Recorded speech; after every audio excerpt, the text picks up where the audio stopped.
Bonjour, bonjour. Khalifa Touré. Enintiling. Kase Sisoro. Tanante.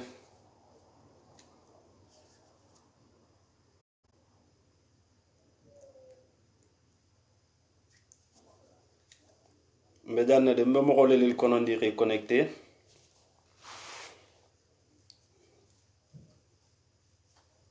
Population. Al Noura, Al Noura, Al Noura. Jakankulu. Yo, mbebe konondi. Jakankulu. Aminata Traoré. Tanamantiling. Momo Mik. Tanante. Abu. Tanante. Bamba. Tanamantiling Allah.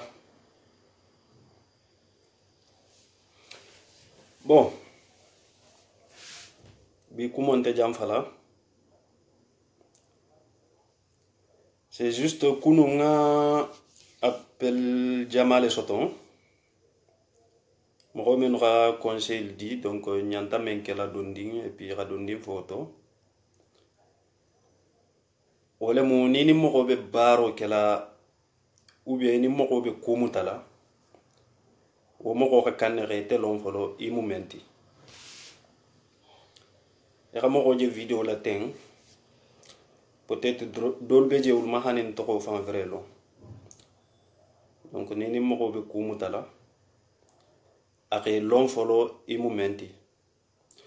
Bon, alsa fono nyede nal tulo be son la vraiment a nyama, nal tulon tala a nyama, ni son be fumarim fana. Bon, ntulo balla quoi. Bambatal, bonjour. Bon, tête toko le mon Saibo Djabi, Khabo Bundu Gumbael, Sénégal Tambacounda. Albading bebo kan o ton konding tonone. Saibo Djabi, Bundu Gumbael. Mais avant tout, même présenter là, mon africain. Africain nya boring je mo ko fingi. Comme al nya ben na nyame. Mo fi nya boring je de la communauté jaran ko le mun delti.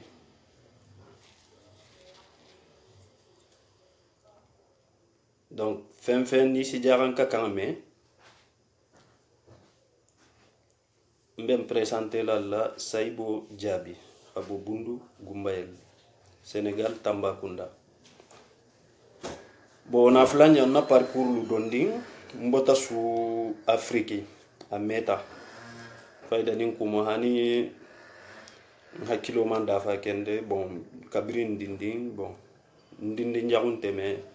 bon on peut dire comme ça. Et comme il n'a pas pu adresser une jeunesse la nyame, nous avons parcours d'ondim falien. Mais ma faut bien que comme il t'ennuie parce qu'il était dans la tambo d'ondim boto. Et comme il s'est dans l'histoire de falien, d'indima, il avait le couteau salé. Avant de vélo de cantrata tuntigo do tampo, o tuntigo kokonima hakematarama ko. Comme faire ko sama suma avec elanka o tuma sanga fin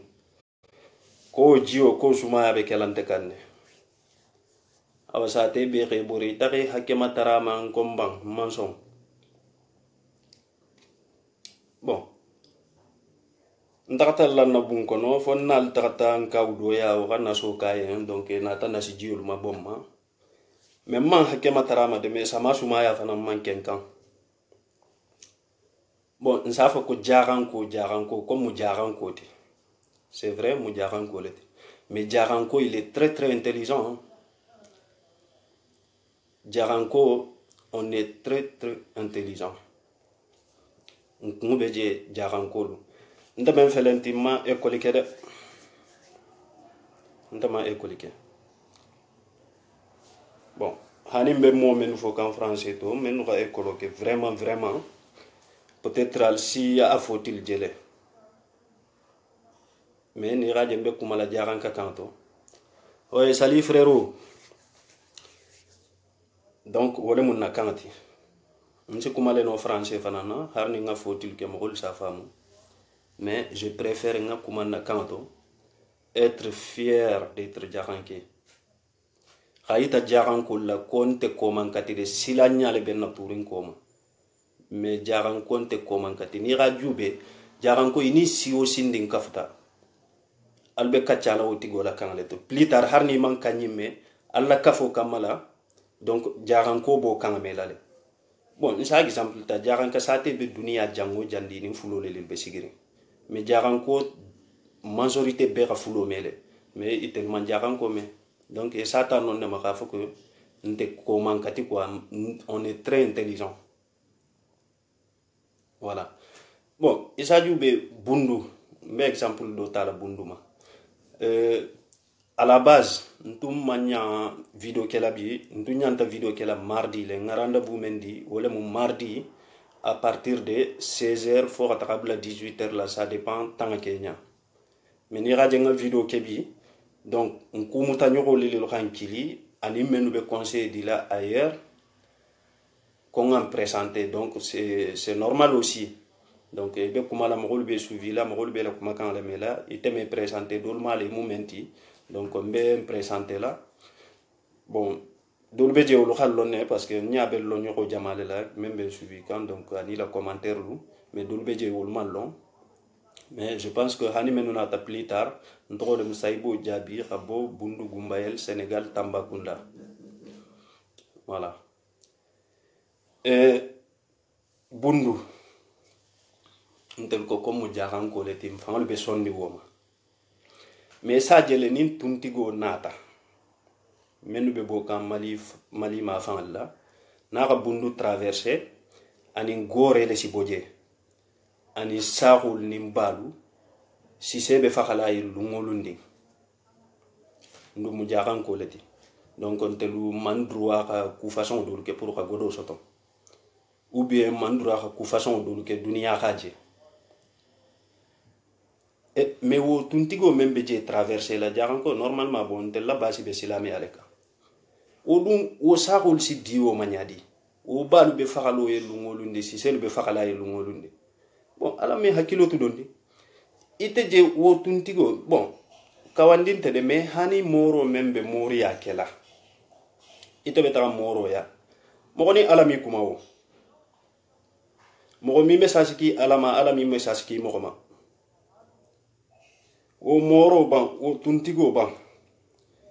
ibe men di lawma adi ina ni baba ma ani ina dogolu ni ina kotolu, ou bien ani baba dogolu ni baba kotolu ni ro diolu ma ni wolu duate o dua wonte boyle yem bankoto ou ite fanga mumbe teni alate. mais exemple do tala sai Ibrahima Diaby ite men jemma fele kan, mon ami, mon frère, nde be fendo no me te bulu nde ni tenin do kute mu kaf nyoti, par exemple Abdoulaye Kanté, Ibrahima Diaby ntel sabo mu kaf nyoti, nde be fendo no ma Abdoulaye Kanté bulu la nte passé ite Ibrahima Diaby la nko Abdoulaye Kanté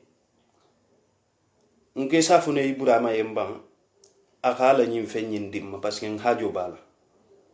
mais ba falale mumba fangala nami afonye ndelel mu kilindi fabe passer les tel law munafiki yalti way. donc moro ni ala mansuto kasiyeteti moro be ala tarala mo kemele ite dumbe ala tarala bon ikiline atola ban safo nimba din to mantoli be ala tarakan ikiline bon moro la duwa be jabilo mo kemo ma dawo dandi et tuite fana ni ke mo ko nyumale te tuite fana na ala tara ka jabi famma de, donc nsi conseil do di ni membe ala tarala nsi be conseil salo le la folo ni salita barente kawandi la de, voilà kuma beto le mo me kawandinte ni salita isi ala tarano ifanye janni ibe tagala mo ko ya ka ala tare o mun dala hakili do ya miro ti de askeno fana jama ba famuri wonya, mais bon c'est une façon de parler mo fana ma obligé nga wo même fo ko kede mais bon ni tout malon janni na kumo ni kan na kumo la mais donc na bentema moi je pense que c'est une bonne idée donc bi mambi tala wuli discours kama ngala wuli la kan présenter mais ni représenter jamala fana et bon ici kumakan dantalu fayle no akan et hani na jela ma fanlu nda tata vacances la 2007 mbe juste exemple do tala nda tata vacances la 2007 na gumbeli je na terrain to yiri poto le tunu be lorinje bon na ni si pingu sansan ici ni sul pingu sansan men kono la o be lorin ante utiliser kansira dol sata hakela ambali ko tioti awa ngo dindingle ngo nal si wakil den si taka tio nyimbon sa samba tamban sa sude ka kenege potulti dindin dan tandin wole sonta ntaka tio yinu bo bon bayim fang la mobilo de mo ka tio illa na mobilo la ka samba tamba ntaka dro mahan si ko baba ko bon mo ko putenu takata fo sa te nya mo ko li itakata nkaw ya ikankili faida ikankili telefon la ite mikawa kuma jana imenke ni manna nege nuti ala kana kiti kungale ka kuntu de awa nga kuntu kha sude khanati gumbeli nga fete hani sini nege poto inu belorinje pourtant wonte ngarinte yati o wonte kurunyati komi kunto gole yale mtenro adama dinge ikunsi gole yale dan na tambo kem fana manyi bare hadama dinge ikanna tu manyi gendi njaku donc surtout ntel men be Europe jam bon nsi nkanna bo badingi be fana ma jaran ko menu be Europe jam menu si dogonati men si koto nati et men si idin nati la plupart mokol si laban fola nyokodale mun si wo nati ndala hakil do ya miro la ni ga moko nati banko nyinka abe telekan ite moko ite mem nata menu re nati inata na isitara moko nebe silandingi be mamundin kan me wo mi tuno ala o moko o mi tuno ala donc ite moko men nganati e fete fana ngay lon ne ka foko ko mi tuno ala hadama dingi be besoin din liberté don dimale quoi hani ite la mara moko ni ke ba sere jakula dron côté humain kan ngi nanon ko quoi moko dron net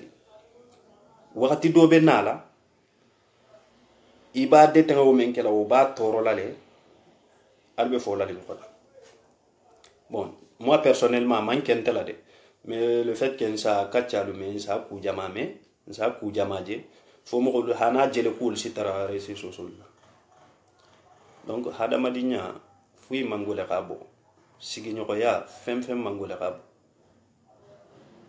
jaran kul si sando do fo ko hada madingi mutunguleti tumu wala munyinti banko membe lorin wulo kono la miya manjakan ko me kende miya expliquer kende no mais tumu je pense que jama sa femme ni même ma femme ici hani ñinin karo keno commentaire la peut-être dosi alon no nya façon do ma o sa expliquer en commentaire la quoi donc ni nga ke o nya dron kuma kanga menu man na kuma kanga da même femme je pense que ulu be non femme la le quoi ko hadama ding mutunguleti ni be jam fari ngala imi alo ko hubala bar ni takita la dro isa ko hubala mais ga foko ni ko komo ko membe jigo mandi en kebe to bola obela itakita mo ko lay ibe to bola la donc mo ko ibading ala ko ko kunyeto bar ha ibading be ko kundinto ni te fan khalo ka manyi mais a fayen e kana faye jusu fana na de ni kembe kuto ben le nom isa kilil ne kilin na kilin ni ni mo ko be takama kan silo kan teng ite fankalo pay ko kari mu konglete mais ni ma faye kari tie kon alun te kella bar ni ga faye ndron al sikele donc ite hakilo xabunga te hakilo ti ou bien i hakilo ga dula doje parce que juso fana ci mo ko tale hakilo ga dula doje ibadi ngam non afaye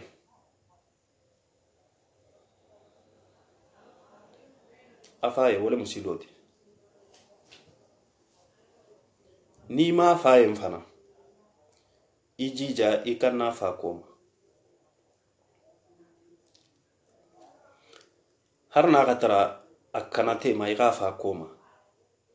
me ijija igala siya dang masilande iga fa fangaye hani sa fona e moi je suis capable kha fa ya antunga fole koma bar na tani mi sa fa damba fole nyaada ol sinte fuiti mogo men fana mbela defo fole mogo be kana silanye nya kwa ni mogo mi hani khete la defo fe ndro ibe danger bale kono ala korosi de mogo mi hani ka mogo men na defo faye o mogo be danger bale kono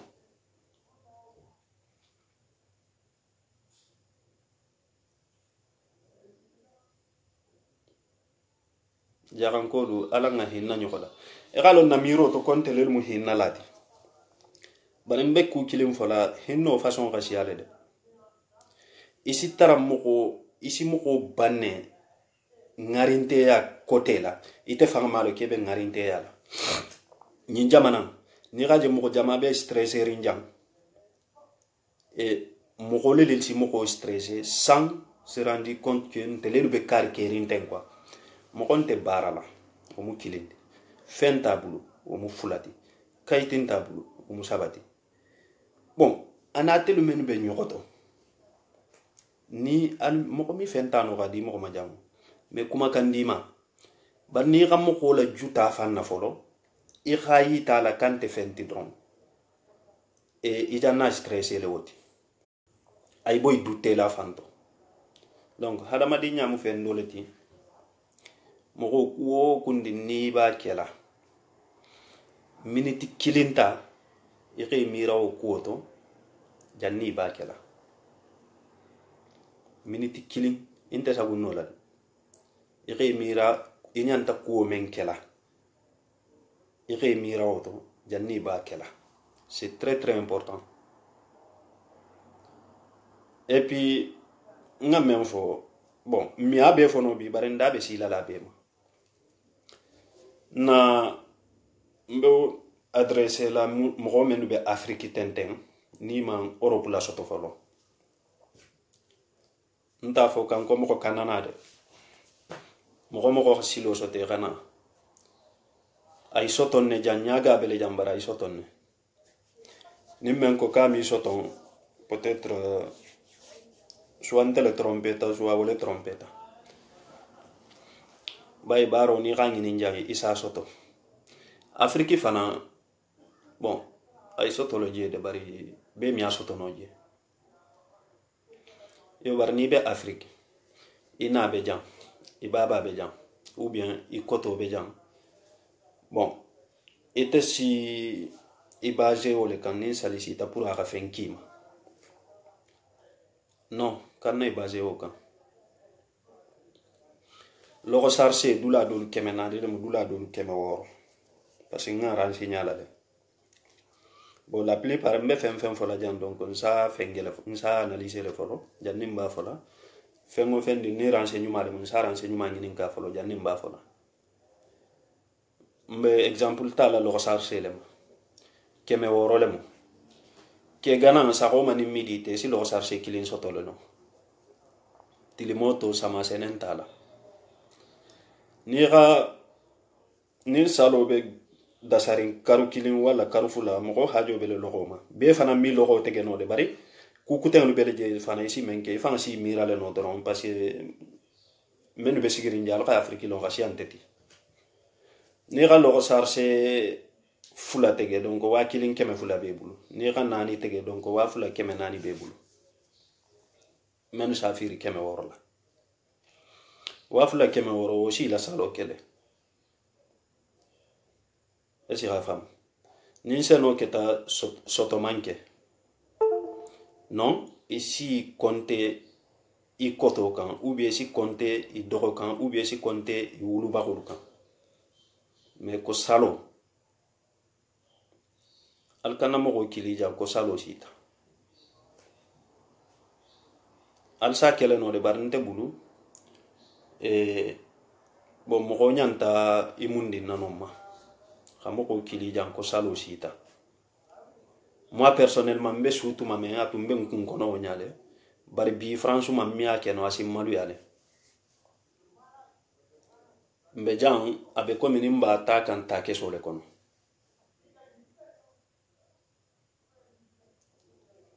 France bon à un moment donné asi lo be la le men si dunge kono kata sigi bari mi ta kanu sigi pasini vente bulu mais sigo khadi ta kamala be en ne game ko kari ngina ta fasuku ama sotole wallahi ni ga soto ke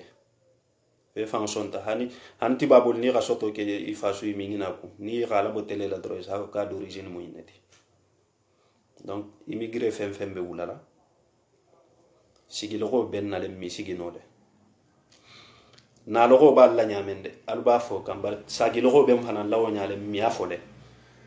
pasi ngalo moyen nental donc ni mu kono te diati na badi nya kono na sigi nyoro ya kono khafali mardi lu thème do be mbulula mbe kachala kan au niveau de na Sénégal politique malo fo video yin si futa mano le mu Macky Sall ti dictateur bayi nte conflit donc entre les ethnies comme ni fulol te jaran ko fulo non mais na kumo be takala kan dondi pasi mo ko dulu ga afonye on tente fan la idée de mais ni ra kachanya maintenant c'est nga jube c'est très important khakuma kan quoi nsi dondi fato mais bon man pare analyser là donc faut khakuma kan vraiment quoi na exemple tan wuli misra mo ko kasi halde janni élection kasi ni be kha ila nyokan ila nyamo ko akala si atela nyamo ma ko vote ente kele la sate kono parce que hajo be nyimma ira nyinin ka ima soto ou bien hajo be nyinnam tu penses que politicien lo hani mo ko fulay mi atuje ici ferro be kata ni ma ke sans folo ibal promilal la promise ni ma ke ibake lale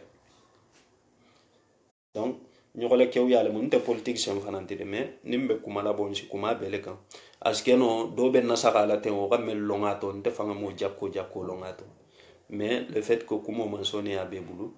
mais mbal tara la fana jaran kala bon comme nga fa nyamen na mardi lembe katcha la kan mardi soir à partir de 16h